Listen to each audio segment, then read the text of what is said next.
Alright, go.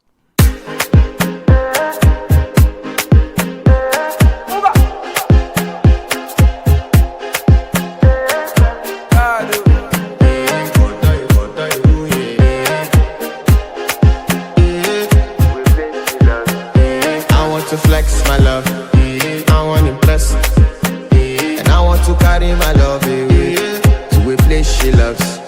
I'm a man, I want to impress, and I want to carry my love away to a place she loves.